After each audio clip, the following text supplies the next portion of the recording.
ఆయన 5 years అయింది కదండి. ఎప్పుడు ప్రతి ఒక్కళ్ళకి ఛాన్స్ ఇవ్వాలి, కానీ పవన్ కళ్యాణ్ గారికి ఇవ్వాలి. చూసాం కదా ఇప్పుడు జగన్ గారు ఉద్యోగాలు ఇచ్చామని చెప్తున్నారు కదా, సో పిల్లలకు ఉద్యోగాలు వచ్చాయనుకోవచ్చా?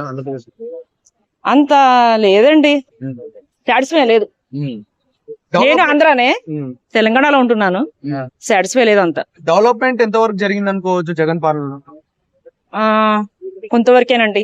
అప్పట్లో చంద్రబాబు నాయుడు వేసిన రోడ్లు అవే ఉన్నాయి, ఈయన వేసిన రోడ్లు ఏమి లేవు. కానీ చదువులకి వాటికి అయితే ఇచ్చారు, కానీ కొత్త వాళ్ళకి ఇవ్వాలి. ఎప్పుడు వాళ్ళకి ఇవ్వకూడదు ఛాన్స్. వాళ్ళ పరిపాలన కూడా ఉండాలి, కొత్త వాళ్ళకి ఛాన్స్ ఉండాలి. సో ఇప్పుడు గతంలో చంద్రబాబు నాయుడు గారి పరిపాలన చూశారు కదా, సో ఈసారి 5 years ఏమో జగన్ గారి పరిపాలన చూసారు. వీళ్ళు ఇద్దరి మధ్య తేడా ఏమని చెప్తారు మీరు?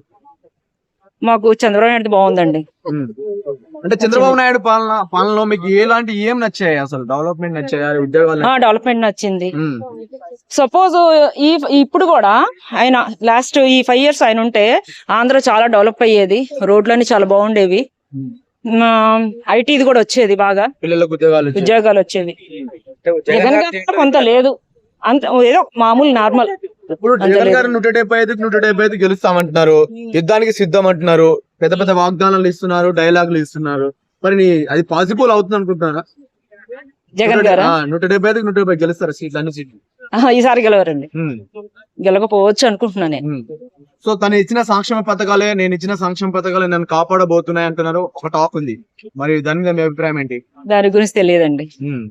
ఓకే, ఇప్పుడు లోకేష్ గారు యువగలం పాదయాత్ర చేశారు కదా, సో మీకు ఎలా అనిపించింది? ప్రజల్లో ఎలా వెళ్ళింది అనుకోవచ్చు? పర్వాలేదండి, చంద్రబాబు నాయుడు గురించి ఆయనకు కూడా మంచి పేరు వస్తుంది.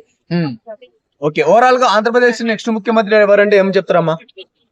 పవన్ కళ్యాణ్ వస్తే బాగుంటది మా దృష్టిలో. పవన్ కళ్యాణ్, టీడీపీ.